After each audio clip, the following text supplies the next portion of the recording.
Eto na nga mga chong, marami tayong basketball updates. Coach Luigi Trillo, sinabing bumababa na ang laro ni Justin Brownlee. Barangay Ginebra, handa na sa semifinals. Sa ngayon nga mga chong, ay waiting pa ang Barangay Ginebra kung sino ang mananalo sa Converge 5RXers at San Miguel Beermen. Dahil isa nga dyan ang makakalaban ng Ginebra sa Best of 7 semifinal series. Napakahaba nga ng naging pahinga at preparation ng Barangay Ginebra kung saan nabigyan nga sila ng sapat na panahon para maayos at maikondisyon palalo yung kanilang mga players. At kahapon nga mga chong ay masasabi nating ready na ang Barangay Ginebra sa semifinal series dahil napakaganda na nga ng kanilang ipinapakita sa kanilang team practice. Ayon nga sa mga trusted source ay napakaraming ang inilatag ng mga bagong plays ni Coach Tim Cone na hindi pa nila naipakita nitong mga nakalipas nilang laro. Talagang pinaghandaan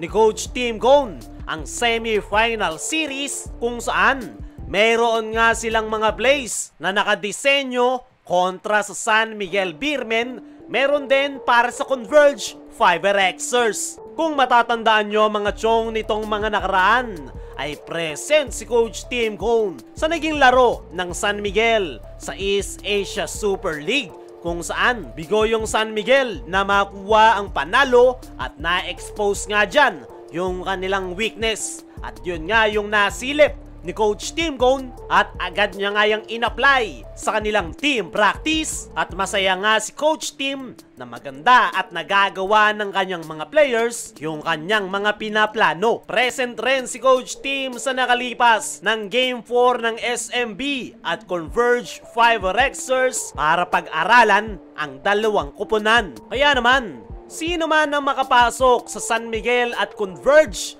ay mukhang handa ang Barangay Ginebra dahil masusi ngang in-scout ni Coach Tim ang dalawang kupunan. Pagdating naman sa kanyang mga players ay binigyan niya nga ang mga ito ng isang araw na pahinga at agad nga rin silang nagbalik sa kanilang pagpapakondisyon. Napaganda nga para sa kupunan ni Coach Tim Cone ang pagkakasweep sa Meralco Bolts dahil nabigyan nga sila ng panahon para makapagpahinga yung kanyang mga players para pagpasok ng semifinals ay fresh legs ang mga ito. As of now nga mga chong, ay satisfy si Coach Tim Cone sa ipinakitang performance ng kanyang mga players sa kanilang practice kahapon. Nandoon na nga yung kanilang solid team chemistry at nagawa nga nila ng maayos yung mga bagong plays na kanilang gagamitin sa semis. Ayon nga mismo kay Coach Tim sa kanyang latest interview ay sa ngayon ay handa na ang kanyang kupunan. Medyo nababahala nga lang daw si Coach Tim dahil masyadong araw mahaba yung kanilang naging pahinga dahil buong conference ay maganda raw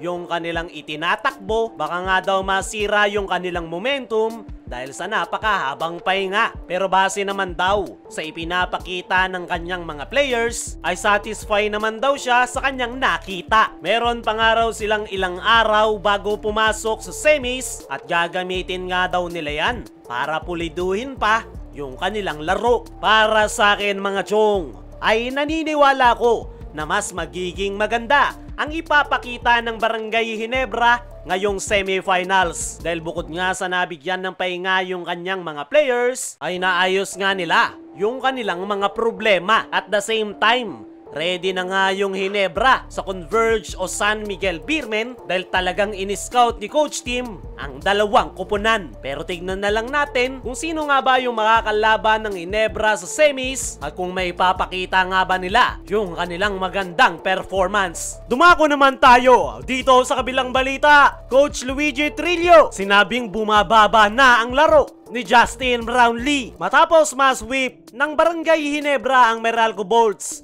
sa quarterfinal series, agad nga na nakabawi ang Meralco Bolts. Pero this time ay sa East Asia Super League. At ayon sa naging latest interview dito kay Coach Luigi Trillo, noong matanong, noong muli nilang makatapat si Justin Brownlee, ang sagot nga nito ay hindi na nga daw dominante si Justin Brownlee kagaya ng mga unang taon nito sa PBA. Natalo nga daw sila ng Barangay Ginebra dahil sa quick lineup ni Coach Tim Cone. Maganda nga raw yung nilaro ni Brownlee, pero hindi na nga daw ito dominanteng import dahil tinutulungan daw siya ng kanyang mga teammates. Para sa akin mga chong, ay hindi ako agree sa sinabi niyan ni Luigi Trillo dahil kahit nagkakaedad na si Justin Brownlee ay nandoon pa nga rin yung kanyang laro at kapag kinakailangang mag-take over ay ginagawa ni Justin Brownlee. Isa pa, hindi nga kinakailangan ni JB